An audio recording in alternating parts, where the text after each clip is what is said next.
SummerSlam 2023 is in the books, and even though WWE touted that it was the most successful SummerSlam of all time, it left fans creatively frustrated and creatively unsatisfied by the time of the end of the night.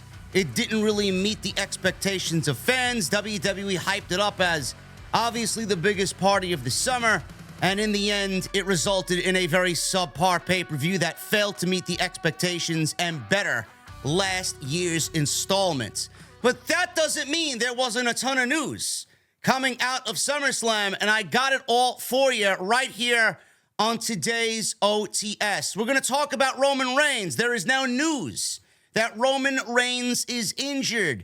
How severe is the injury? Fans are already freaking out.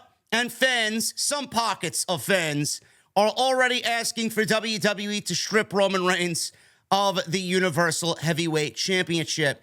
Here's a spoiler, geeks. That's not going to happen. I got news on Brock Lesnar. I got news on Sonya Deville. I got news on Michael Cole and the commentary team. I got news on Ronda Rousey. And I got news on two returns, one of which I hope does not happen. You know who I'm talking about if you are in the news. And one of them that I have a very skeptical attitude about upon her return to the WWE. So let's get right into it, guys. I want to start with Brock Lesnar.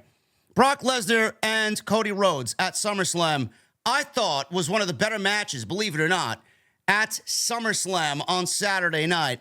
Though it was a little over the top, though it was a little John Cena come from behind, superhero-esque performance by Cody Rhodes. I get it. I know what they're doing with them. It was still a very good match, and I thought the bones of the match, the structure of the match, was very good for what it was, with obviously the quote-unquote unplanned handshake from Brock Lesnar. What's going to happen with Cody Rhodes? Nobody knows. He doesn't have a real clear-cut direction coming out of SummerSlam, and Brock Lesnar, news is that Lesnar will be going away for a while. The original belief that was going around on the dirt sheets was that Lesnar was booked for Fastlane on October 7th. However, that is not the case. While speaking on the Observer Radio, Dave Meltzer noted that Lesnar will be gone from WWE at least until next year. He says, and I quote, Brock Lesnar was originally advertised on one of the pay-per-views later this year, but he's not going to be on it. He's going to be gone for a while. No time soon. As far as the next 4 months or something like that, he's not going to be on anything. You know, at that point, I mean, he'll be back for Royal Rumble season, WrestleMania season. He is coming back, so that's the situation with him and WWE, end quote.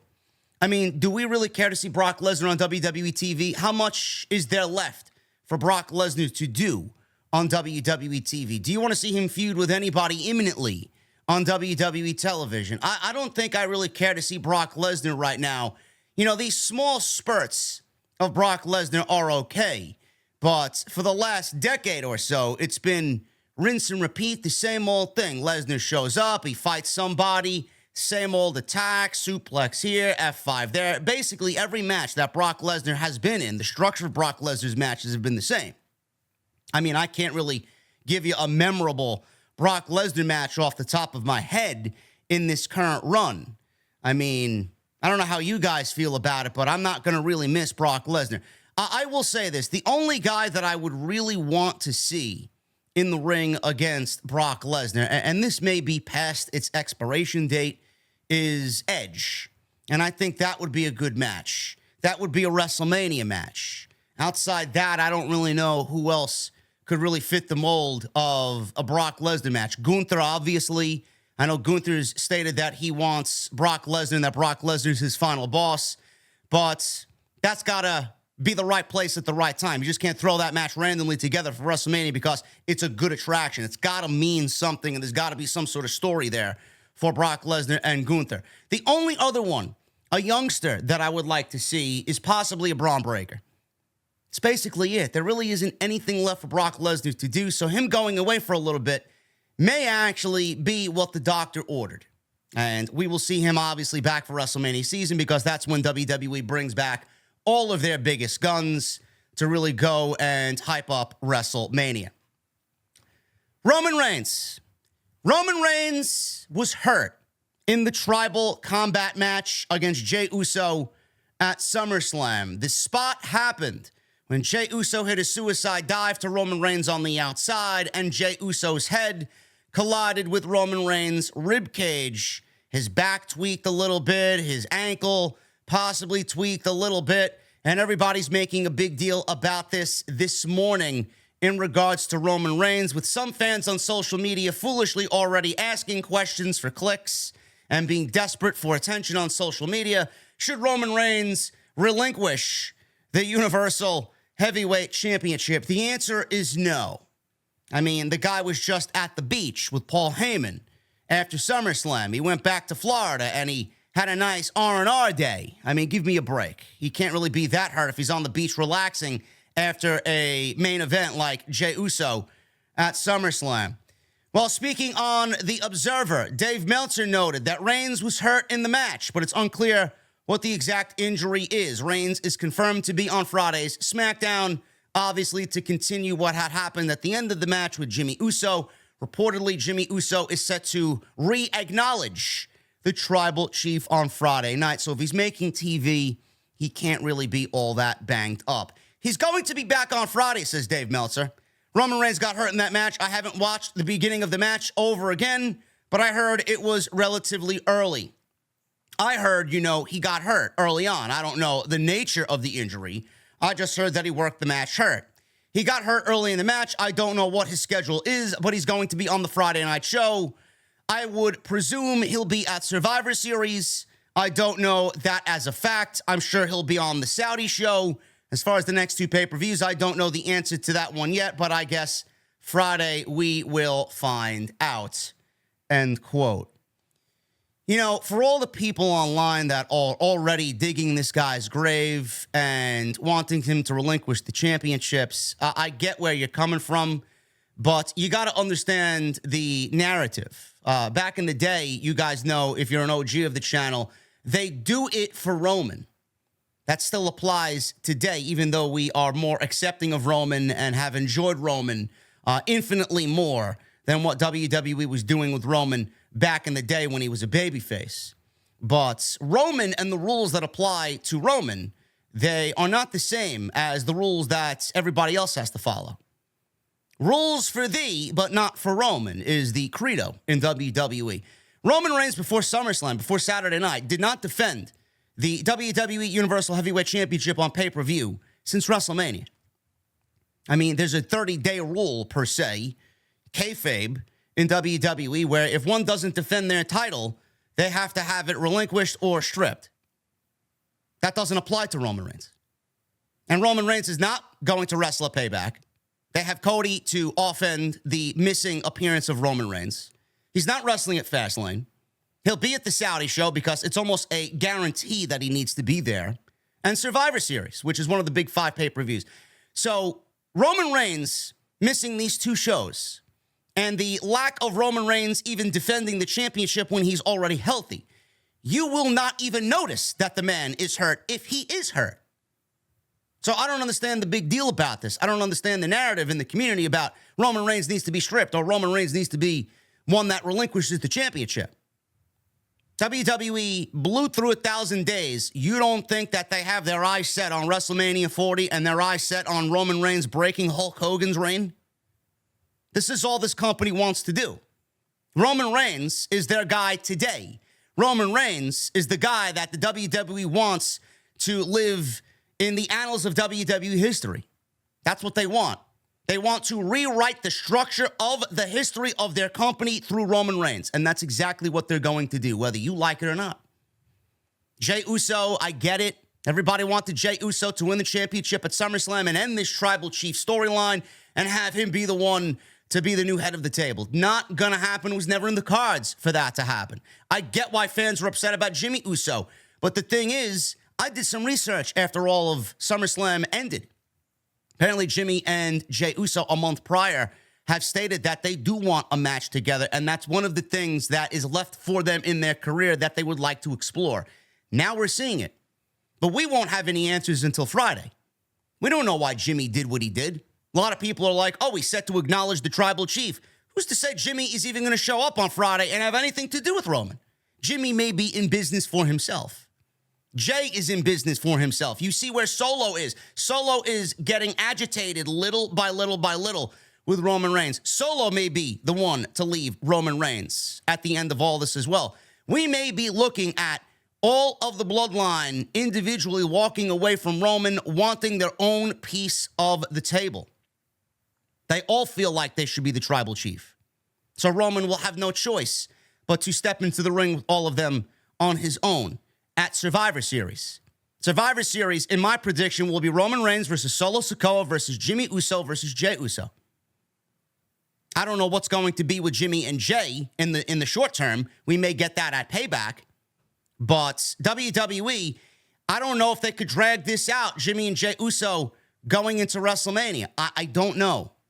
So we will find out a lot more on Friday Night SmackDown, but it is definitely an interesting situation. I do think that this is headed towards a bloodline fatal four-way at Survivor Series. That's the only thing right now that makes sense. I don't think Jimmy is here to re-acknowledge Roman Reigns. I do think Jimmy is back on his own. Jealousy possibly being the stem of the problem with Jimmy and Jey Uso. So we'll see what happens. But Roman Reigns, I mean, give me a break. Roman Reigns may be hurt, but he's not going anywhere. He's not relinquishing that title. And there's going to be so much time in between his next defense that you're not even going to realize that he's hurt. Ronda Rousey. Goodbye, Ronda Rousey. I can't wait to see you leave. I love it, man. I love it. Ronda Rousey, I don't know where that tune came from. Pardon me, man. I'm in a good mood today. Ronda Rousey says she's got no reason to stay in the wrestling business anymore, man. Now you know why I'm happy. Goodbye. I'll pack your bags for you, honey. Ronda Rousey has broken her silence following her most recent WWE match at SummerSlam, where she lost to Shayna Baszler on Saturday night. They tried to recreate the MMA fight with strikes, or an MMA fight with strikes, and clinch up against the ropes and submission holds before Shayna Baszler made her pass out in the Kira Fuda clutch, as previously reported. There's no time frame for her return to the company now that she is officially on hiatus. There were also creative issues between Ronda Rousey and Shayna Baszler with WWE Creative. Obviously, the match sucked. It was the worst match of the entire night, and clearly WWE did neither woman no service whatsoever. They should have been in a fight pit, and the crowd was bored to tears. I had people who watched the show who reached out to me saying that the crowd was so silent that you could hear a fucking pin drop, and that people in legions were getting up to go to the bathroom, and that the bathroom line was fucking excruciatingly long. That's the perfect match to go and do your business. The match was terrible. It didn't make Ronda look good. It didn't make Shayna look good. And the promo that they cut on Monday night, the video package that they cut on Monday night, actually got people interested in what these ladies were trying to do. The match bombed. It was terrible. Ronda Rousey took to Instagram to post this, to note that she's no longer with the WWE. She has no reason to stay with the WWE, confirming reports of her hiatus. She wrote, and I quote, "Shayna, you were the reason I got into the business. Now I got no reason to stay." End quote. Goodbye. Goodbye. Rousey returned for her second run in WWE in January 2022, where she won the Women's Royal Rumble. Was a waste of a Royal Rumble, in my honest opinion, before holding the SmackDown Women's title a few times. She also had a run with the Women's Tag Team Championships with Shayna Baszler. Ronda Rousey's second run was an absolute embarrassment. It was a disaster. She did nothing to aid the division. There's nothing that Ronda Rousey would be able to do to aid the division because it's not her job to do that. WWE's job is to fix the division. Not Shayna, not Ronda, not anybody else. Not any of those women. WWE writes the shows. They set the direction. They set the tone of the entire program on Monday and Friday night. If they don't want women's wrestling at the forefront, they're not going to have women's wrestling at the forefront. Ronda Rousey could sit there and say she wants to help this aspect of the division. She wants to help this talent. She wants to get this title over. Give me this title. Give me Shayna. Give us the tag team titles. It doesn't matter. It doesn't matter. Now, regardless of asking for all those things, she still wasn't good at anything she did. I mean, she was a green thumb on the WWE division. on the women's division. She was a sore spot on TV, one of the worst aspects of TV every single week. She was terrible. She did a phenomenal job in her rookie year. Phenomenal. I praised her up and down every single week. I praised that division. I praised WWE for going and making women's wrestling matter. We were seeing some matches come out of the women's division that rivaled the men that year. What happened to all that? As soon as Becky won that championship at WrestleMania 35, that division went right down the toilet. Ronda went away, and WWE said, hey, we got what we got out of Ronda. Let's go back to what we usually do, not giving a fuck. It's exactly what they did. Ronda Rousey's second run was an absolute disaster, one of the worst runs I've personally ever seen in WWE, and the WWE will be better without Ronda Rousey in it. She's expended her star power. She exhausted everything she could, and for what? She got taken away from her family. She had to be on the road, and WWE didn't give a single shit. I wish Ronda the best in her future. I really do. But she aided and did nothing for the WWE Women's Division, and WWE is just as guilty. Speaking of the Women's Division, a couple of news and notes here, man. Sonya Deville tore her ACL. She's out of action indefinitely, which now means Chelsea Green and Sonya Deville will have to give up the Women's Tag Team Championships. I discussed this on Monday night during the Monday Night Raw post show. Get rid of them. WWE has done nothing from day one with those Women's Tag Team Championships, and it's laughable that people on social media think that there's some sort of division and that there should be some sort of plan for the Women's Tag Team titles. I am tired. You are tired. Stop spewing the narrative. You are tired. Everyone is tired of WWE piecing tag teams together and making these makeshift tag teams that stick together with scotch tape and Elmer glue that are not real teams just for the sake of getting a tournament and crowning new champions. It's fucking lame. They are the most unimportant titles in the entire wrestling industry. Burn them. Get rid of them. They clearly are cursed. The universe is telling WWE, stop pushing the titles. The universe is basically telling WWE what we are already telling you for months, years. Stop. Get rid of them. Get rid of them and try something new. I have proclaimed weekly that maybe we should have an intercontinental title of sorts for the ladies. That would be better for the division. Stop. You got two women's championships, and you just have an intercontinental title that floats between Raw and SmackDown. That would give the ladies a little bit more of a priority. That would get more ladies on television, because the WWE Tag Team titles, they didn't give any time to those titles or that division and anybody in the ring fighting for them. It's time to end it. I hope that they do. WWE was supposed to announce something on Monday Night Raw. They did not, and it's a waste of everybody's time. Get rid of them. Nia Jax. Who? This can't be real, right? Nia Jax. Yes. Nia Jax may be returning to the WWE. You want to better the women's division. How exactly are you doing that with this move?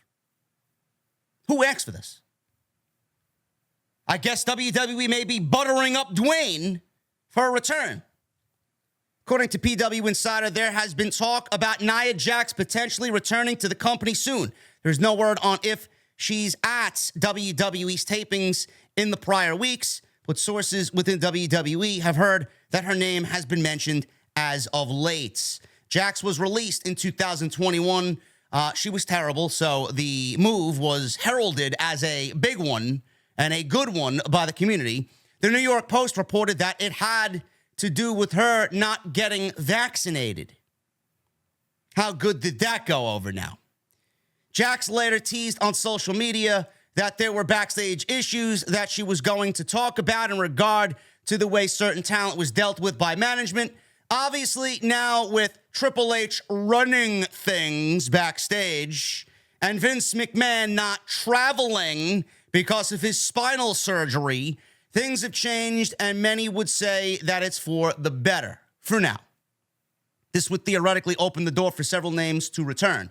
Jax made a one-off appearance at last year's Royal Rumble, and in recent months, she has been training hard to get into better shape with some help from Charlotte flair. She looks great. I will give her that. She's lost a lot of weight. She looks great. Good on her, man. I'm in the gym 3 days a week, and I would never downplay anyone trying to become better and physically fit and become healthier. I think that's fantastic. But her back on WWE television, I fail to see how this makes the division better.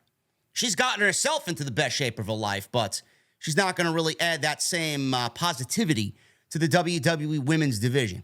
We already have women on this show. This is what fucks everybody up mentally with this product.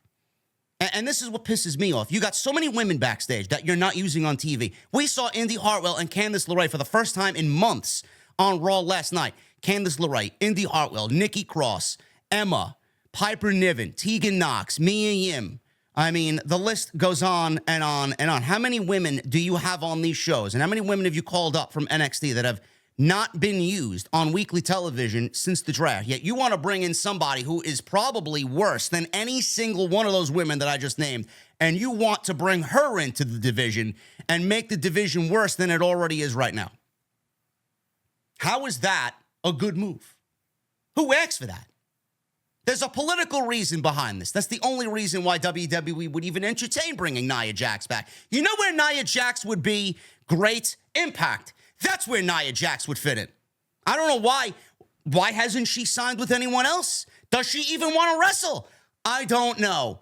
As far as I'm concerned, she's not cut out to be on the biggest stage possible. In my honest opinion, she should go do what Naomi did. She should go do what Trinity did and go to Impact and hone your craft, and then maybe a year, 2 years from now, come back and reassess your situation with WWE. That's only a critique on my end. But I don't know how you bring this woman in when she did nothing beforehand, fired in 2021, to bring her back and think that the division is going to be better with her there than it is right now. It's not. It's not. Disgusting. I hope this rumor is absolutely fabricated and false. We don't need Nia Jax, and we will never need Nia Jax in WWE. One woman that I would love to see back, though I am very skeptical about it, and we'll end with this one because this is a big one. Kyrie Sane. She may be on her way back to WWE. This was reported SummerSlam Saturday from PW Insider that Kyrie Sane is on her way back to the WWE. Everybody thought she was actually going to show up and help Asuka on Saturday night at SummerSlam. She signed with WWE in 2017. She found success on NXT as the Pirate Princess. She went to the main roster. She didn't really do much of anything on the main roster. She was with Asuka, and she did a little something with her tag team champions, Kabuki Warriors. Asuka and Kairi Sane, along with Sasha and Bayley, really kind of held the company on their backs during the PC era of the WWE during the pandemic. I will never forget that. That was a great little foursome there for the PC era.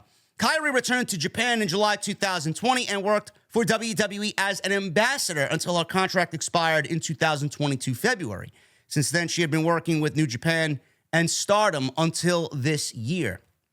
Now, Dave Meltzer noted that Kairi is expected to return to the WWE, backing up PW Insider's report, sometime in November, where she will then depart Stardom, and it may have something to do with the parent company of the promotions cutting back on costs. So that's an interesting concept as well. Now, I know Mercedes is with Bushiroad as well, so I wonder if she will be affected by these cost-cutting endeavors as well on her end.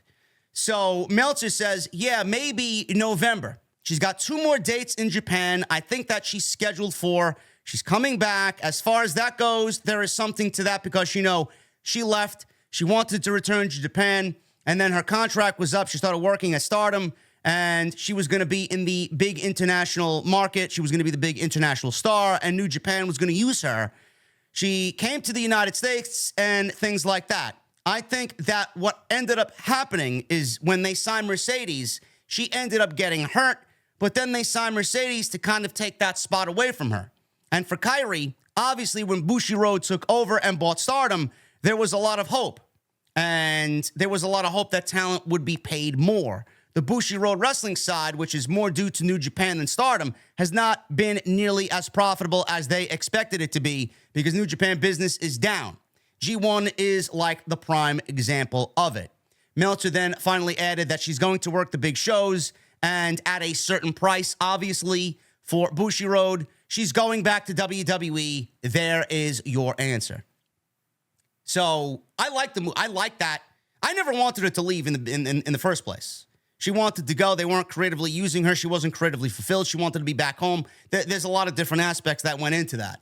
But WWE didn't really use her to her full potential on the main roster in her first run.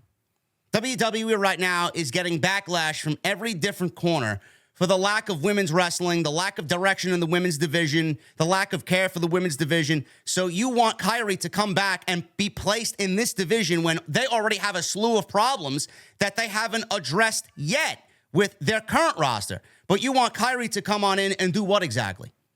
I mean, she's only going to take a spot from somebody else. That's only going to push somebody further down the card. And I don't really trust WWE to do right by any of the Japanese talent. And I don't mean that in a negative way. It's just the way of WWE. I don't trust them to use the Japanese talent correctly. I don't think they're going to use Io Shirai correctly. They don't really care about Asuka. I mean, Asuka is just there. She's just another female talent that's very good in the ring. They don't have any true plans to push Asuka as the face of the company. Unless they want to bring in Kairi to team with Asuka and get the Kabuki Warriors back and maybe set aside them for the tag team division, which would be an ultimate downgrade for both ladies because those titles, like I said already, don't mean anything. So what are you bringing her in for? I mean, I would love if WWE gets on board with Kairi. She's fucking great. Kairi and Io. I mean, Kairi and Asuka. Kairi and whoever you want to put in there. Kairi and Bianca. I mean, there's mega money matches that could be built here. But do you trust WWE to do anything right with the division when they can't even do it on a normal week-to-week basis? Yeah, let's bring in Kyrie Sane to help the division. They can't even help their fucking division right now with the talent they have. So pardon me if I'm not excited about Kyrie potentially coming on into WWE. Now, Dave Meltzer says November. I don't know what's happening in November. I don't know what WWE is doing in November. But you might as well just wait till the end of the year. Get her, sign her, sit her home, let her rest, let her get recharged, bring her back for the Royal Rumble. That's exactly what I would do. As soon as you get into November and December, you're going into dead months. It could be a positive. It could inject some life into the division in the dead months. But what is she going to be walking into that you're going to want to use her for immediately? Nothing. Save her for the Royal Rumble. Everybody thought it was going to happen on Saturday, September, October. Who knows? She's got commitments. She's not going to be in right away. November. That's the going rumor right now from Dave Meltzer. Kyrie Sane expected to be back with the WWE. Let me know what you guys think about her coming back. If it's going to be a thumbs up move for the WWE Women's Division, or if you're like me and are very skeptical about WWE doing anything with anybody like Kyrie helping the division when they can't even help the division right now with what they got. Guys, thank you so very much for today's news. If you did enjoy this video today, please hit that thumbs up. Let's try for 1,000 likes minimum right here on OTS. Follow me on social media at JD from NY206, Twitter, Instagram, TikTok, and Cameo. Hit that subscribe button down below. We are 150 subscribers away from 148,000 on YouTube. Thank you guys very much.